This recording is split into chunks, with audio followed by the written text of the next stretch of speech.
इस वीडियो में बायोमोलिक्यूल्स हम पढ़ने जा रहे हैं। बायोमोलिक्यूल्स क्लास 12 का ऑर्गेनिक का चैप्टर है, ठीक है ना।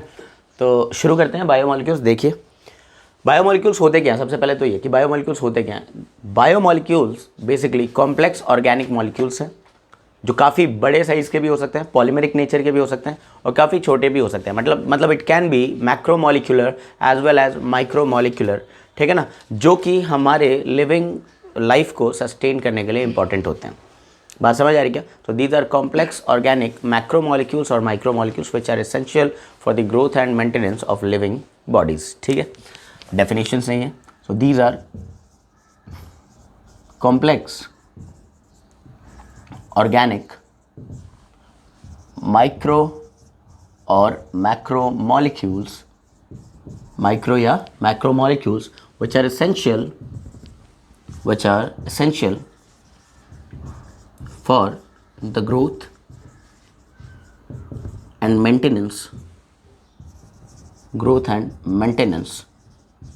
of living system,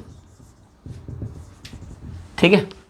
एग्जाम्पल मैं आपको अगर बताऊं कि बायोमोलिक्यूल्स क्या क्या हो सकते हैं, तो आपके कार्बोहाइड्रेट्स हो सकते हैं जिनके बारे में हमें इस चैप्टर में पढ़ना है। It can B proteins, lipids etcetera, ये सब भी हो सकते हैं। इनफैक्ट माइक्रोमोलिकुलर की बात करें तो वाइटामिन्स हो सकते हैं, मिनरल सॉल्ट्स हो सकते हैं, ठीक है ना। तो ये चीज़ें हमें इसमें पढ़नी है। ओके, तो बेसिकली इस चैप्टर में हमें पढ़ना है क्या, कार्बोहाइड्रेट्स पढ़ना है, प्रोटीन्स पढ़ना है और जो पढ़ना है एक है आपका न्यूक्लिक एसिड, न्यूक्लिक एसिड भी पढ़ना है हमें, ठीक है ना। तो चलिए आइए शुरू करते हैं। सबसे पहले हम कार्बोहाइड्रेट्स, हमें इस बार जो क्लास 12 का सिलेबस है उसके हिसाब से कार्बोहाइड्रेट पढ़ना है और प्रोटीन्स पढ़ने होंगे, ठीक है ना। देखते हैं। सो कार्बोहाइड्रेट्स, नाम से ही समझ आ रहा है कार्बोहाइड्रेट्स होते क्या हैं। तो नाम से समझ आ रहा है these are hydrates of carbon, ठीक है ना। ये ओल्ड डेफिनेशन है हालांकि, और हम देखेंगे कि ये डेफिनेशन काफ़ी नहीं है कार्बोहाइड्रेट्स को समझने के लिए। So these are hydrates of carbon, hydrates of carbon, these are hydrates of carbon, ठीक है ना। अगर ये हाइड्रेट्स हैं कार्बन के तो इनका एक कॉमन जनरल फॉर्मूला होगा, ठीक है ना। So their common general formula is कि कुछ कार्बन हो और कुछ वाटर हो, तो ये हो जाएगा CxH2O होल वाई, ठीक है ना। पर ये डेफिनेशन काफ़ी नहीं था, मैं बताता हूँ क्यों। देखिए एक एग्जांपल दे रहे हैं। अगर मान लो हमने ग्लूकोज लिख दिया, वी नो कि ग्लूकोज इज अ कार्बोहाइड्रेट, ठीक है ना।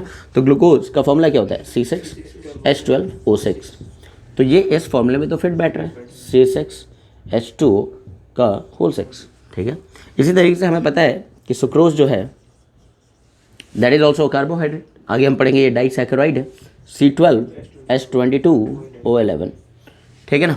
आप बताइए क्या इसको हम इस कॉमन जनरल टर्म में लिख पाएंगे क्या हम इसको लिख पाएंगे क्या, बताइए। लिख देंगे, लिख पा रहे क्या, C12H2O होल 11। तो इसका मतलब चलिए जी ये भी हाइड्रेट्स ऑफ कार्बन है, ये बात तो समझ आ रही है, ठीक है। लेकिन दिक्कत की बात यह है कि कुछ ऐसे भी कंपाउंड्स हैं जो एक्चुअली कार्बोहाइड्रेट्स नहीं थे, फिर भी वो इस फॉर्मूले में फिट बैठते हैं। जैसे आप देखिए when n = 1 रख दूँ मैं, ठीक है ना। n = 1 का मतलब x = 1 रख दूँ, ठीक है, और y को भी अगर 1 रख दूँ। आप ध्यान से देखिएगा, इस फॉर्मूले में मैंने क्या कर दिया, x को 1 रख दिया और y को 1 रख दिया। तो फॉर्मूला क्या बन रहा है, C1H2O होल 1, ठीक है। मतलब इसको मैं क्या लिख सकता हूँ, HCHO, राइट। क्या ये कोई कार्बोहाइड्रेट है, is this a carbohydrate, no this is not a carbohydrate, not a carbohydrate, this is rather aldehyde, ठीक है। ओके, उसी तरीके से अगर आप एसिटिक एसिड को देखें तो एसिटिक एसिड क्या है आपके पास, बताइए, CH3COOH, ठीक है। आप x की जगह पर 2 रख दीजिए, y की जगह पर 2 रख दीजिए, तो आपको फॉर्मूला, एक जनरल फॉर्मूला मिला C2H2O होल ट्वाइस, बताइए, है ना। पर क्या ये कार्बोहाइड्रेट है, नहीं, ये तो एसिड है। So it is not a carbohydrate, right, it is not a carbohydrate. बात समझ आ रही है। तो लिमिटेशन ये है कि कुछ ऐसे कंपाउंड्स हैं जो कार्बोहाइड्रेट नहीं थे, फिर भी उनको हम हाइड्रेट्स के फॉर्म में लिख पा रहे हैं, इस कॉमन जनरल फॉर्मूला से रिप्रेजेंट कर पा रहे हैं। So this is not a good way to define carbohydrates. इसके अलावा एक और लिमिटेशन ये है कि कुछ तो कार्बोहाइड्रेट हैं फिर भी वो इस फॉर्मूले से रिप्रेजेंट नहीं किए जा सकते, ठीक है ना। Also some of the carbohydrates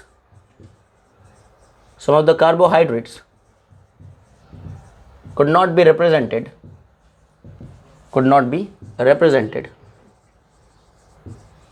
by the general formula CxH2O whole y. For example,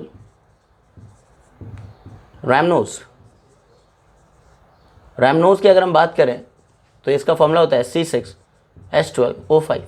अब चाह के भी इसको इस कॉमन जनरल फॉर्मूला से रिप्रेजेंट नहीं करते। बात समझ आ गई। तो देखिए अभी तक हमने क्या पढ़ा है, अभी तक हमने कार्बोहाइड्रेट्स के बारे में पढ़ा है कि पुरानी डेफिनेशन ये कहती है कि carbohydrates are hydrates of carbon और इसलिए इनका एक जनरल फॉर्मूला होना चाहिए, वो है CxH2O whole y।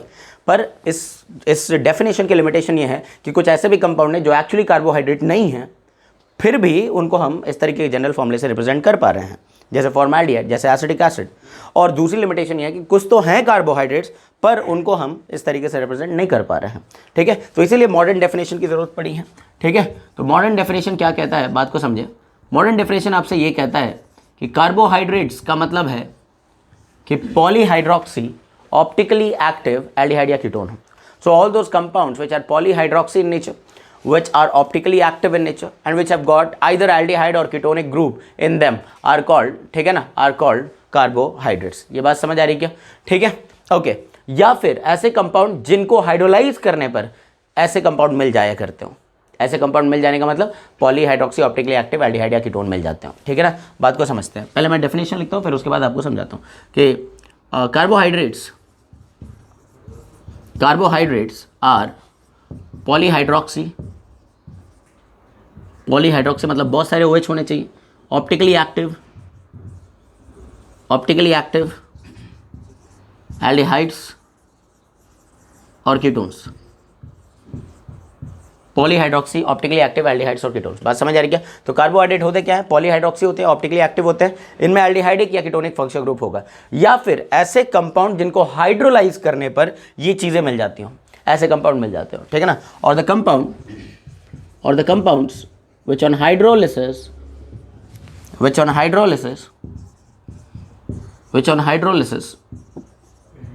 gives such compounds। बात समझ आ रही क्या। अब समझते हैं जरा इन चीज़ों को, ठीक है। इसने कहा कि पॉलीहाइड्रोक्सी होना चाहिए, ऑप्टिकली एक्टिव। देखो ऑप्टिकल एक्टिविटी इन सब के बारे में हमने स्टीरियो आइसोमेरिज्म में बात करी है, ठीक है ना। जो डीट और जेई वाले बैच में होंगे उनको ये समझ ज़्यादा आएगा, ठीक है। ऑप्टिकली एक्टिव होने के लिए एक बात मैंने आप लोगों को भी समझाई है कि किसी भी तरह के सिमेट्री एलिमेंट्स नहीं होने चाहिए, ना तो प्लेन ऑफ सिमेट्री हो, ना तो सेंटर ऑफ सिमेट्री हो, ना तो एक्सिस ऑफ सिमेट्री हो। तो हम कहते हैं कि कंपाउंड जो है ऑप्टिकली एक्टिव है, ठीक है ना। और आपको कायरल सेंटर के थ्रू भी देखना सिखाया था कि अगर किसी कंपाउंड में सिंगल कायरल कार्बन है डेफिनेटली वो ऑप्टिकली एक्टिव है, लेकिन मल्टीपल कायरल सेंटर होने के बाद ज़रूरी नहीं है कि कंपाउंड ऑप्टिकली एक्टिव होगा। कायरल सेंटर का होना कोई कंडीशन नहीं होता कि कंपाउंड हमेशा ऑप्टिकली एक्टिव होगा। देयर आर कंपाउंड्स जिनमें कायरल सेंटर तो हैं पर ओवरऑल कंपाउंड ऑप्टिकली इनएक्टिव है। ऐसे भी कंपाउंड हैं, ठीक है ना, जिनमें मतलब आप यूँ समझ लें कि कायरल सेंटर देख करके आप कंपाउंड की ऑप्टिकल एक्टिविटी के बारे में कुछ कह नहीं सकते, ठीक है। एनीवेज समझिए यहाँ पर तो हम बात कर रहे हैं कि कुछ कार्बोहाइड्रेट्स के एग्जाम्पल। देखिए सबसे स्मॉलेस्ट कार्बोहाइड्रेट बना रहा हूँ मैंने एल्डिहाइडिक ग्रुप रख दिया। एल्डिहाइडिक ग्रुप रखने के बाद, ठीक है ना, यहाँ पर एक कार्बन है, इसको पॉलीहाइड्रोक्सी बनाना है। एक हाइड्रोक्सिल ग्रुप तो आ गया, एक और हाइड्रोक्सिल ग्रुप लगाना है, ये लगा दिया मैंने, ठीक है ना। अब हुआ क्या कि इसमें सिंगल कायरल कार्बन है। मैंने हमेशा ही बताया कि सिंगल कायरल कार्बन रखने वाले कंपाउंड ऑप्टिकली एक्टिव होंगे ही होंगे, ठीक है ना। तो आप देख सकते हैं ये कायरल है। कायरल का मतलब जिस पर 4 अलग अलग ग्रुप हैं, इस पर एल्डिहाइड ग्रुप है, OH ग्रुप है, CH2OH है और H है। तो definitely this is optically active और इस पर्टिकुलर कंपाउंड को हम कहते हैं ग्लिसरॉल्डिहाइड। और ग्लिसरॉल्डिहाइड का जो लास्ट कायरल कार्बन है, जो कि एकमात्र कायरल कार्बन है, इसमें आप देख सकते हैं कि OH ग्रुप राइट में है। OH ग्रुप कहाँ पर है, राइट में है। तो ऐसे शुगर्स को हम लोग डी शुगर्स बोलते हैं। हम DL कॉन्फ़िगरेशन आगे सीखेंगे भी, ठीक है ना। तो डी पहचानने के ट्रिक यही होते हैं कि लास्ट कायरल कार्बन पर अगर OH राइट में है तो वो डी फैमिली का शुगर है, और अगर ये लेफ्ट की तरफ होता है तो L फैमिली का शुगर होगा, ठीक है ना। एनीवेज तो ये है आपका smallest carbohydrate. This is your smallest carbohydrate. हम और भी दूसरे कार्बोहाइड्रेट बना सकते हैं, ठीक है ना। हम और भी दूसरे कार्बोहाइड्रेट बना सकते हैं ऐसे। देखिए जैसे मान लो मैंने यहाँ CH2OH रख दिया, यहाँ C डबल बॉन्ड O रख दिया, ठीक है, यहाँ कार्बन है, देयर इज़ अ कार्बन, है ना, ओके। तो यहाँ पर मैंने क्या कर दिया, OH को राइट में रख दिया, H को लेफ्ट में, और सपोज मैंने यहाँ CH2OH लगा दिया। देखिए इस वाले में फंक्शनल ग्रुप क्या है, एल्डिहाइडिक, और इस वाले में फंक्शनल ग्रुप क्या लगा, कीटोन। एल्डिहाइड कीटोन होने चाहिए, पॉलीहाइड्रोक्सी एक से ज़्यादा OH होने चाहिए, आपको दिख भी रहे हैं यहाँ पर 2-2 OH लिए मैंने, यहाँ पर 3-3 OH लिए हैं, ठीक है ना, और ऑप्टिकली एक्टिव होना चाहिए। There is a chiral center if you can see, तो सिंगल कायरल सेंटर रखने वाले हमेशा ही कंपाउंड ऑप्टिकली एक्टिव होते हैं, ठीक है ना, ओके। तो यहाँ पर ये कंपाउंड एक कार्बोहाइड्रेट है, definitely it's another carbohydrate, it's another carbohydrate, ठीक है। अब एक चीज़ आपको बता देता हूँ यहीं पर कि अगर कार्बोहाइड्रेट में टोटल 3 कार्बन है तो उनको ट्रायोज बोलते हैं, 4 हैं टेट्रोज बोलते हैं, 5 है पेंटोज, 6 हैं हेक्सोज, 7 है heptose, we will call their name like this. तो यहाँ पर आप ध्यान से देखिए कितने कार्बन रखे हमने, 3, तो ये एक ट्रायोज फैमिली का है ना, this is a carbohydrate of triose family, ठीक है ना। और ध्यान से देखिए इसमें कौन सा ग्रुप लगाया हमने, एल्डिहाइडिक, तो इनको एल्डो ट्रायोज बोलते हैं, क्या बोलते हैं, एल्डो ट्रायोज। तो ये तो है एल्डो ट्रायोज फैमिली का, ये जनरल बात है कि अगर किसी कार्बोहाइड्रेट में, ठीक है ना, एल्डिहाइडिक ग्रुप है तो वो एल्डोज कहलाते हैं, एल्डोज कहलाते हैं, अगर कीटोनिक ग्रुप है कीटोज कहलाते हैं। अब depending on number of carbon हम उनको इस तरीके से नाम लिखते हैं कि अगर 3 था तो ट्रायोज बोलिए, 4 था टेट्रोज बोलिए, 5 है पेंटोज बोलिए, ठीक है ना, समझ आ रही बात, ठीक है ना। ध्यान से देखिए, तो अब मैं क्या कर रहा हूँ, यहाँ पर कितने कार्बन अपने पास, 4 हैं, तो ये टेट्रोज फैमिली का है, कीटोनिक ग्रुप है तो इसको कीटो टेट्रोज बोला जाएगा, क्या बोला जाएगा, कीटो टेट्रोज, ठीक है। तो ये एक तरह का कीटो टेट्रोज है। मैं और भी एग्जांपल दे रहा हूँ, आप कॉपी करें, फिर उसके बाद आगे बढ़ते हैं। तो बच्चों देखो स्क्रीन पे कुछ स्ट्रक्चर बनाया मैंने, कुछ फिशर प्रोजेक्शन बनाए, इनको फिशर प्रोजेक्शन बोलते हैं, ठीक है, मछली के कांटे जैसे स्ट्रक्चर है, ठीक है। तो इनमें आपको ये पहचानना है कि ये कार्बोहाइड्रेट्स हैं या नहीं है। कार्बोहाइड्रेट्स की डेफिनेशन फिर से बोल रहा हूँ, ऑप्टिकली एक्टिव होना चाहिए, एल्डिहाइड या कीटोन होना चाहिए, पॉलीहाइड्रोक्सी होनी चाहिए, ठीक है ना। आप ध्यान से देखिए, क्या ये ऑप्टिकली एक्टिव है, ऑब्वियसली है, इसके पास कायरल सेंटर है, कितने कायरल सेंटर है, 1 2 3। हालांकि मैंने बोला कायरल सेंटर का होना कोई ज़रूरी नहीं है कि कंपाउंड ऑप्टिकली एक्टिव हो, कायरल सेंटर होने के बाद भी अगर किसी भी तरह के सिमेट्री एलिमेंट्स हैं, plane of symmetry, axis of symmetry, center of symmetry, तो कंपाउंड ओवरऑल ऑप्टिकली इनएक्टिव हो जाता है। आप यहाँ देखिए इसमें कोई भी किसी भी तरह का सिमेट्री आ नहीं सकता है, क्योंकि मॉलिक्यूल जो है ओवरऑल असिमेट्रिक है, मॉलिक्यूल में किसी भी तरह की सिमेट्री है नहीं, तो कहीं पर भी ऐसा कोई प्लेन नहीं मिलेगा जिसमें जिसके थ्रू जिसके अबाउट आप इस पूरे मॉलिक्यूल को 2 इक्वल हाफ में बांट सके, नहीं मिलने वाला है। तो ये कंपाउंड ऑप्टिकली एक्टिव है, 3 कायरल सेंटर के साथ है। अब हमें पहचानना ये किस फैमिली का है, तो कितने सारे हैं यहाँ पर, कार्बन कितने हैं यहाँ पर, 1 2 3 4 5 6 है, हेक्सोज है ये एक तरह का, और कीटो ग्रुप है तो हम इसको बोलेंगे it's a kind of keto hexose, ये कीटो हेक्सोज फैमिली का है, ओके। तो ये है अपना कीटो हेक्सोज, और ये आपका फ्रक्टोज है, क्या है ये, फ्रक्टोज है, इसको हम फ्रक्टोज बोलते हैं। खैर कुछ स्ट्रक्चर आपको पता भी होगा और कुछ हम सीखेंगे भी। इसमें अगर ध्यान से देखें तो we have got 4 chiral centers, 1 2 3 and 4, ठीक है ना। हमारे पास टोटल 6 कार्बन है, हेक्सोज है, एल्डिहाइडिक ग्रुप है, तो इनको एल्डो हेक्सोज बोलेंगे, so it's a aldo hexose, okay. ये पर्टिकुलर फिशर जो मैंने बनाया है ये ग्लूकोज का है, दिस इज ग्लूकोज, ठीक है। इसमें देखें तो हमारे पास टोटल कितने कार्बन है, 1 2 3 4 5 6 कार्बन है, हेक्सोज है, एल्डिहाइडिक ग्रुप है, so obviously it is also Aldo hexose, ठीक है। और ये पर्टिकुलर स्ट्रक्चर गैलेक्टोज का है, गैलेक्टोज, ठीक है ना। तो ये कुछ फिशर्स हैं जिनके देख सकते हैं आप, केवल ओरिएंटेशन बदल देने से इनके नाम बदल जाते हैं, ठीक है ना, क्योंकि they are now different stereo isomers, है ना। Stereo isomers basically different properties रखते हैं, ठीक है ना, इसलिए इनके नाम भी अलग अलग रखे गए हैं, ठीक है, ओके। इसमें अगर ध्यान से देखें तो हमारे पास टोटल कितने कार्बन है, 1 2 3 4 5, पेंटोज है, कीटो ग्रुप है तो इसको हम कीटो पेंटोज बोलेंगे, keto pentose. How many chiral centers are there are 1 and 2 chiral center. इसके बात करें तो इसके पास एक कायरल सेंटर है, टोटल कितने कार्बन है इसमें, 3, तो ये ट्रायोज है, ठीक है ना, इसको हम बोलेंगे एल्डो ट्रायोज, ओके। नेक्स्ट यहाँ पर अगर हम देखें कितने कार्बन है, 1 2 3 4 5 कार्बन है, एल्डिहाइडिक ग्रुप है, सो it's a kind of Aldo pentose. इनके नाम जरूरी नहीं है कि सबके पता हो हमें, ठीक है ना ही सबके याद रखने ज़रूरी हैं, हमें कुछ के तो एटलीस्ट पता ही होने चाहिए जिनके थ्रू हम आगे की केमिस्ट्री पढ़ने वाले हैं बायोमोलिक्यूल्स के अंदर, ओके। यहाँ पर देखिए कितने सारे कार्बन है, 1 2 3 4 5, पेंटोज है ये भी, ठीक है। कौन सा ग्रुप है अपने पास, एल्डिहाइडिक ग्रुप है, तो it's also from the family of aldopentose, ठीक है। और ये पर्टिकुलर स्ट्रक्चर जो है ये राइबोस का है, राइबोस, ठीक है ना, राइबोस कहते हैं, आरएनए के अंदर होते हैं ये वाले शुगर्स, ठीक है ना। इतनी बात समझ आ रही, ओके। मैं एक चीज़ और बताऊँ आपको कि किसी भी फिशर के थ्रू डी और एल पहचानने के लिए आपको करना क्या होता है कि ग्लिसरॉल्डिहाइड रेफरेंस मॉलिक्यूल था, पहली बार DL कॉन्फ़िगरेशन दिया गया तो ग्लिसरॉल्डिहाइड के थ्रू। ग्लिसरॉल्डिहाइड के अंदर एक ही कायरल सेंटर है, यही लास्ट कायरल सेंटर है। इस लास्ट कायरल सेंटर पर OH का ओरिएंटेशन देखना है। अगर OH राइट में है तो D बोला जाता है, OH लेफ्ट में है तो L बोला जाता है। लेकिन शर्त यह है कि जो फिशर प्रोजेक्शन है वो स्टैंडर्ड फिशर प्रोजेक्शन हो। स्टैंडर्ड फिशर प्रोजेक्शन किसको बोलते हैं भाई? स्टैंडर्ड फिशर प्रोजेक्शन बनाने की शर्तें ये हैं कि जितने भी कार्बन है वो सब वर्टिकल लाइन में आने चाहिए, पहली बात, ठीक है। Most oxidise carbon on top, ऊपर की तरफ होना चाहिए मोस्ट ऑक्सीडाइज कार्बन। जैसे एल्डिहाइड है तो कार्बन नंबर 1 पे होगा, कीटोन है कार्बन नंबर 2 पर होगा, ठीक है ना। और बाकी OH हर एक कार्बन पर आपको दिखाने हैं। तो क्या करना है आपको? पहले तो स्टैंडर्ड फिशर दी जानी चाहिए। मैंने फिलहाल जो भी बनाए हैं, जो भी फिशर बनाए हैं बच्चों, ये सारे के सारे स्टैंडर्ड फिशर हैं, क्योंकि ये रूल्स का पालन कर रहे हैं कि वर्टिकल लाइन में मैक्सिमम नंबर ऑफ कार्बन है 1 2 3 4 5, सारे के सारे कार्बन मैंने वर्टिकल लाइन पे रखे हैं। And most oxidise carbon on top, मतलब एल्डिहाइड, देखो भाई कार्बोहाइड्रेट के अंदर या तो एल्डिहाइड है या तो कीटोन है ना। तो अगर aldehydic group most oxidise carbon है तो वो कार्बन नंबर 1 पे आएगा, कीटोनिक ग्रुप है तो ये कार्बन नंबर 2 पर आएगा। बात समझ आ रही? और हमें क्या करना है? लास्ट कायरल सेंटर पर OH का ओरिएंटेशन देखना है। अगर आप लास्ट कायरल सेंटर पर OH को देखेंगे तो OH राइट में है तो ये D फैमिली का है, दिस इज अ D कीटोहेक्सोज, है ना। आप इसको D फ्रक्टोज बोल सकते हो। क्या बोल सकते हो? D फ्रक्टोज है ये, ठीक है। इसमें अगर देखें तो OH राइट में है तो ये D ग्लूकोज फैमिली का है। बात समझ आ रही क्या? गैलेक्टोज को भी देखें तो हमने D वाला फॉर्म बनाया ना, D कॉन्फ़िगरेशन का बनाया। यहां पर देखें तो ये L टाइप का है, ठीक है ना। सो L कॉन्फ़िगरेशन का ये है।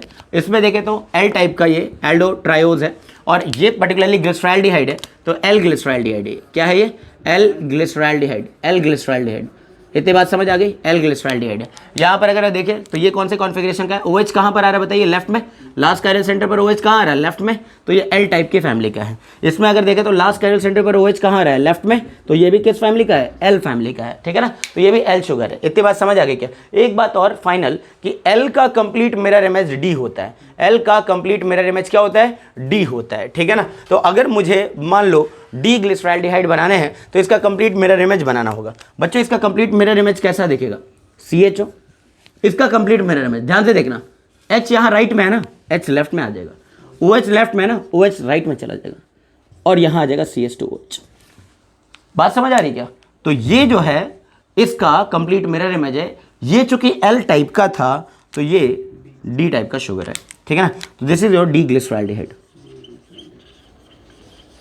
मैंने आपको बता दिया है D और L कैसे देखते हैं, ठीक है ना। ओके, यहाँ पर भी देख लीजिए। अगर मान लीजिए मेरे पास ये L राइबोज है ना, इट इज L राइबोज। अब मुझे D राइबोज बनाना है। क्या बनाना है? D ribose. तो बच्चों केवल लास्ट पे नहीं चेंज करना, पूरा मिरर इमेज लेना है। Complete mirror image of L sugar will be D and complete mirror image of D sugar will be L। ध्यान रखेंगे, ठीक है। तो इसका कंप्लीट मिरर इमेज बना रहा हूं बच्चों, देखना।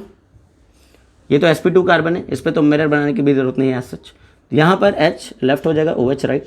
यहाँ पर H लेफ्ट हो जाएगा, OH राइट। यहाँ पर H लेफ्ट हो जाएगा, OH राइट, ठीक है। और लास्ट में तो sp3 कार्बन, लेकिन कायरल सेंटर नहीं, CH2OH, ठीक है ना। तो ये अगर L राइबोज है तो ये अपना कौन सा राइबोज है? D राइबोज है, ठीक है ना। कोई कहता है कि अगर ये D ग्लूकोज है तो L ग्लूकोज कैसा होगा? इसका कंप्लीट मिरर लेना है। I hope it is clear. एक बार आप फोटो ले लीजिए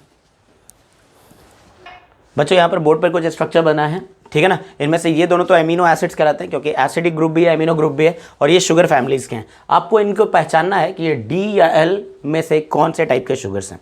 ट्राई दिस। ओके, तो बेसिकली अगर आप ध्यान से देखेंगे ना तो इनमें से जो फिशर्स हैं वो स्टैंडर्ड नहीं है, स्टैंडर्ड में बदलना पड़ेगा। देखिए, these are non standard Fischers, right. These are non standard Fischers. जरूरी नहीं कि सारे के सारे हो, पर कुछ इसमें नॉन स्टैंडर्ड फिशर दिए मैंने, ठीक है ना। स्टैंडर्ड फिशर बनाने का क्या मतलब है कि मोस्ट ऑक्सीडाइज कार्बन टॉप पर हो, ठीक है ना। और उसके बाद आपको देखना है कि ज़्यादातर कार्बन वर्टिकल लाइंस पर होने चाहिए। यहाँ पर तो जितने भी कार्बन सब वर्टिकल लाइन पर है, पर फिर भी मोस्ट ऑक्सीडाइज कार्बन टॉप पर नहीं है, ठीक है ना। यहाँ देख लीजिए, ज़्यादातर कार्बन जो वर्टिकल लाइन पे आने चाहिए थे नहीं है, ये हॉरिजॉन्टल पे भी पड़ा है, यहाँ हॉरिजॉन्टल पे भी पड़ा है, यहाँ भी हॉरिजॉन्टल पे पड़ा है। तो अल्टीमेटली क्या करना है आपको कि किसी एक कायरल सेंटर के अबाउट में, this is a chiral centre के अबाउट में ग्रुप्स को इवन एक्सचेंज कर लेना। क्या कर लेना? इवन एक्सचेंज करने से कॉन्फ़िगरेशन में कोई बदलाव नहीं आते, कोई चेंजेस नहीं आते हैं। तो हमेशा याद रखें, इवन स्विच करना है, मतलब इवन एक्सचेंज करना है। देखो मैं क्या करता हूँ, इसको स्टैंडर्ड फिशर में बदलने की कोशिश करता हूँ। बदलने के लिए मैंने क्या किया, ऐसे एक क्रॉस बना लिया तो ये कायरल सेंटर हो जाएगा अगर चारों अलग अलग हैं। मैं क्या कर रहा हूँ, इनको और इनको आपस में एक्सचेंज करूँ तो ये एक स्विच हुआ ना, एक स्विच हुआ या एक एक्सचेंज हुआ, ठीक है ना। लेकिन मैंने बोला है एक एक्सचेंज करोगे तो कॉन्फ़िगरेशन बदल जाता है, आपको इवन एक्सचेंज करना है।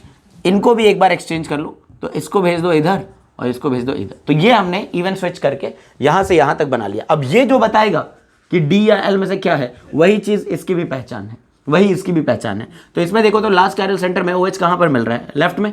तो ये कौन से टाइप का है, एल टाइप का है। एल ग्लिसरॉल्डिहाइड है, ग्लिसरॉल्डिहाइड ही है, लेकिन ग्लिसरॉल्डिहाइड को देख लो एक नॉन स्टैंडर्ड फिशर के फॉर्म में दिया था मैंने, ठीक है ना। जो देख करके बच्चे क्या बोल देते हैं यहाँ पर कि ये डी टाइप का है, पर नहीं एक्चुअली क्या है, ये एल है, एल ग्लिसरॉल्डिहाइड, एल ग्लिसरॉल्डिहाइड,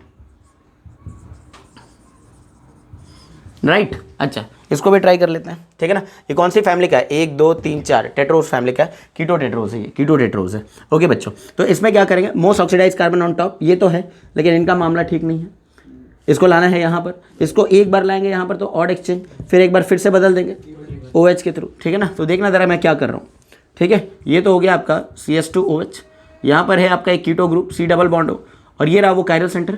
इसके अबाउट में एक बार स्विच किया तो OH इधर पहुंच गया और CS2OH इधर हो गया। ये तो ऑड एक्सचेंज है। इवन एक्सचेंज करने के लिए H और OH को आपस में बदल दिया तो OH इधर आ जाएगा और H इधर आ जाएगा। बोलिए हाँ या ना, ठीक है। तो लास्ट कायरल सेंटर पर OH कहाँ पर है, लेफ्ट में, तो ये L टाइप का है ना, L टाइप का, दिस इज L टाइप का शुगर, ठीक है ना। ओके, ये 2 सवाल तो आपको समझ आ गए हैं, ठीक है। This was question number 1, this is your question number 2।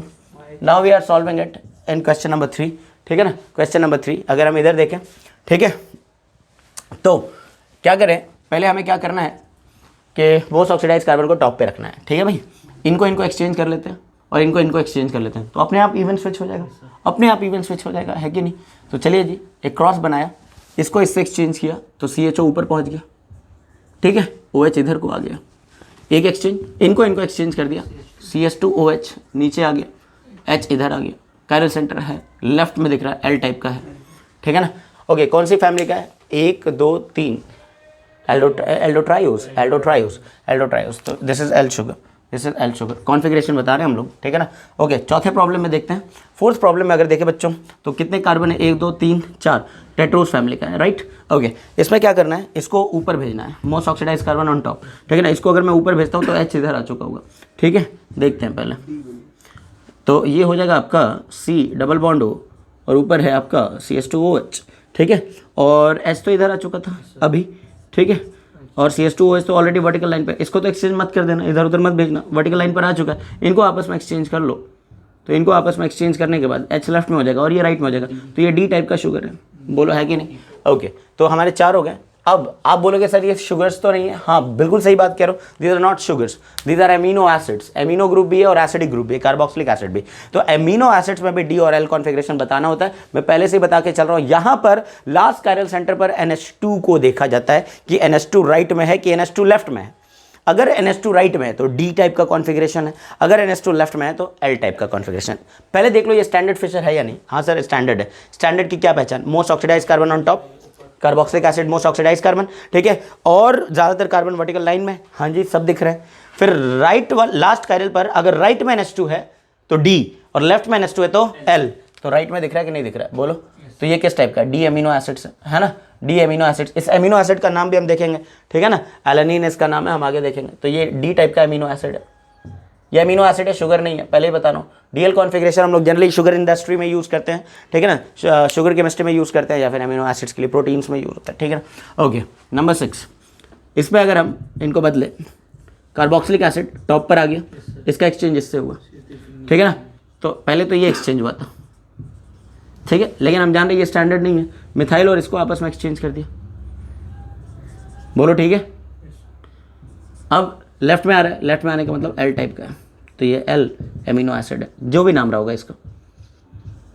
Is that clear, D और L बताना आ गया। अब चाहे स्टैंडर्ड फिर से दे चाहे नॉन स्टैंडर्ड, याद रखें कंपटीशन में अक्सर ये DL कॉन्फ़िगरेशन पूछा जाता है बच्चों को। बस ये छोटी सी बात 12th लेवल पर नहीं पढ़ाई जाती है कि इवन एक्सचेंज कर लेना, ये एक्सचेंज कर लेना, वो मैंने आपके सामने रख दिया। अब हम आते हैं क्लासिफिकेशन पर, एक बार आप कॉपी कीजिए अभी BH। अब आते हैं बच्चों नए टॉपिक पर जिसको हम कहते हैं क्लासिफिकेशन, ठीक है। We are going to classify biomolecules, not biomolecules, actually carbohydrates, classification of carbohydrates. Carbohydrates को कई बेसिस पर क्लासीफाई कर सकते हैं। सबसे पहला बेसिस है कि इनको हाइड्रोलाइज करने पर कितने प्रोडक्ट्स मिल रहे हैं। याद हो तो मैंने आपको क्या बताया था, आपको ये बोला था कि अगर आपने किसी कार्बोहाइड्रेट को हाइड्रोलाइज किया और देखा कि वो 2 पॉलीहाइड्रोक्सी ऑप्टिकली एक्टिव एल्डिहाइड या कीटोन दे रहे हैं, मतलब 2 प्रोडक्ट दे रहे हैं हाइड्रोलिसिस पर, ठीक है ना, तो उनको एक्चुअली हम डाइसैकेराइड बोलते हैं। जैसे सुक्रोज एक डाइसैकेराइड है, पानी डालते ही ग्लूकोज और फ्रक्टोज इक्वल अमाउंट में मिल जाते हैं, बात समझ आ रही क्या, तो वो डाइसैकेराइड है। पर सुक्रोज भी कार्बोहाइड्रेट है, सुक्रोज भी कार्बोहाइड्रेट है। कहने का मतलब हो गया कि कार्बोहाइड्रेट की डेफिनेशन हमने लिखी थी कि पॉलीहाइड्रोक्सी ऑप्टिकली एक्टिव एल्डिहाइड या कीटोन हो, जैसा हम बना रहे थे अभी, या फिर जिसके हाइड्रोलिसिस करने पर ऐसे यूनिट्स मिलते हों, मतलब ऐसे पॉलीहाइड्रोक्सी ऑप्टिकली एक्टिव एल्डिहाइड या कीटोन मिलते हों। बात समझ आ गई क्या। तो प्रोडक्ट ऑफ हाइड्रोलिसिस के बेसिस पर 3 तरह के हम लोग कार्बोहाइड्रेट्स क्लासिफाई करते हैं कि हाइड्रोलाइज करने पर कितने प्रोडक्ट मिले, है ना। तो एक तो होता है आपका मोनोसैकेराइड। मोनोसैकेराइड का मतलब जिसको हाइड्रोलाइज करने पर कोई प्रोडक्ट नहीं मिल रहा, मतलब जो हाइड्रोलाइज नहीं हो पा रहा, जो अपने आप में सिंपलेस्ट कार्बोहाइड्रेट है, it can not undergo hydrolysis any further. लेकिन ओलिगोसैकेराइड जो होते हैं उनको हाइड्रोलाइज करने पर 2 से 10 सिंपल मोनोसैकेराइड यूनिट्स मिलते हैं। और एक होते हैं आपके polysaccharides. Polysaccharide is nothing but the polymer of monosaccharide. इनको हाइड्रोलाइज करने पर 10 से भी ज़्यादा आपको मोनोसैकेराइड यूनिट्स मिलेंगे। क्या ये बात समझ आ गई है। Monosaccharide, oligosaccharide, polysaccharide. Monosaccharide hydrolyse नहीं हो सकते, सिंपलेस्ट कार्बोहाइड्रेट है जो हमने बनाया था ग्लूकोज फ्रक्टोज, इनके हाइड्रोलाइसिस करने का कोई प्रोडक्ट नहीं मिलने वाला है, ठीक है ना। लेकिन अगर मैं सुक्रोज एल्डिहाइड और फ्रक्टोज तो मोनोसैकेराइड है, और सुक्रोज को अगर हाइड्रोलाइज कर दे तो 2 प्रोडक्ट मिल रहे हैं, वो डाइसैकेराइड है, मतलब एक तरह का ओलिगोसैकेराइड है, समझ रहे हो। एक और होता है रफीनोज। रफीनोज जो बेसिकली है वो ट्राइसैकेराइड है। पानी डालने पर 3 मोनोसैकेराइड यूनिट्स मिलते हैं, ग्लूकोज मिलता है, गैलेक्टोज मिलता है और फ्रक्टोज मिलता है रफीनोज की हाइड्रोलिसिस से, ठीक है। तो वही चीज़ें हम लिखने जा रहे हैं यहाँ पर। पहला है आपका classification on the basis of product of hydrolysis. Products of hydrolysis, products of hydrolysis के बेसिस पर हमारे पास कितने तरह के कार्बोहाइड्रेट्स होते हैं। तो मैंने अभी अभी बताया आपको, सबसे पहला इसमें है monosaccharides. Monosaccharides, right. What are monosaccharides? These are simplest carbohydrates and they cannot be hydrolyzed any further. ये इनका फर्दर हाइड्रोलाइसिस हो ही नहीं सकता बच्चों, है ना। ये अपने आप में सिंपल है। एग्जाम्पल, अभी अभी हमने बहुत सारी चीज़ें लिखी हैं। ग्लूकोज है आपका, फ्रक्टोज हो जाएगा, गैलेक्टोज हो जाएगा, ठीक है ना, आपके रैमनोज हो जाएंगे,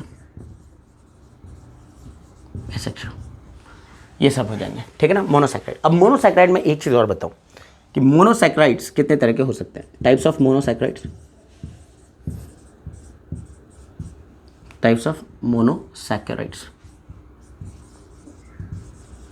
ये बता देता हूं आपको, टाइप्स ऑफ मोनोसैकेराइड्स, ठीक है ना।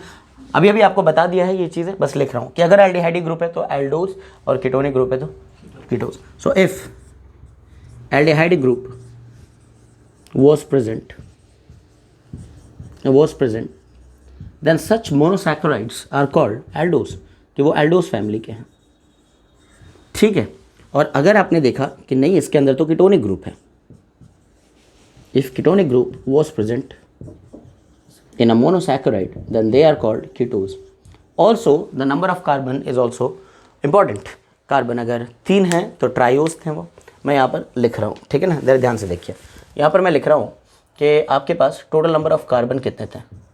टोटल नंबर ऑफ कार्बन कहाँ पर ये बात चल रही है, मोनोसैकेराइड्स के अंदर, टोटल नंबर ऑफ कार्बन, ठीक है।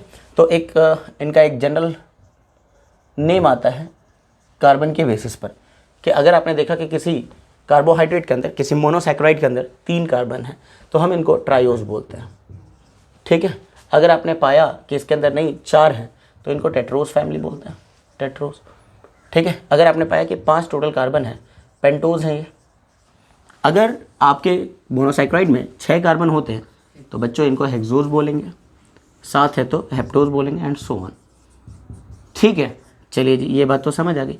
अब अभी अभी मैंने बोला है कि अगर आपने देखा कि किसी मोनोसैकेराइड के अंदर 3 कार्बन है and aldehydic group was present, तो एल्डिहाइडिक ग्रुप है तो ये एल्डोज है, और चूंकि 3 कार्बन है तो ट्राइओज भी है, तो इनको एक साथ हम क्या बोलते हैं, एल्डो ट्राइओज, कि एक्चुअली ये एल्डो ट्राइओज है। अगर 4 कार्बन है और एल्डिहाइडिक ग्रुप है तो Aldo tetrose.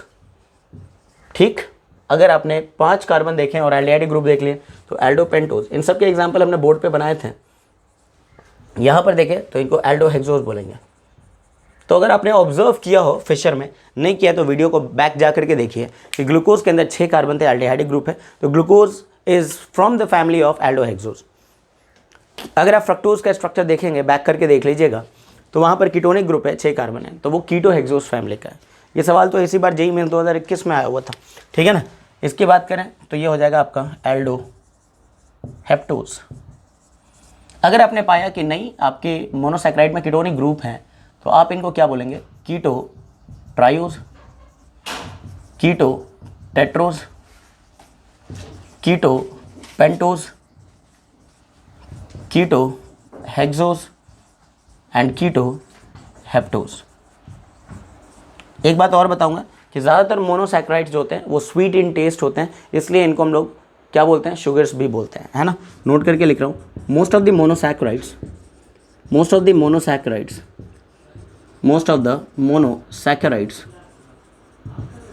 are sweet in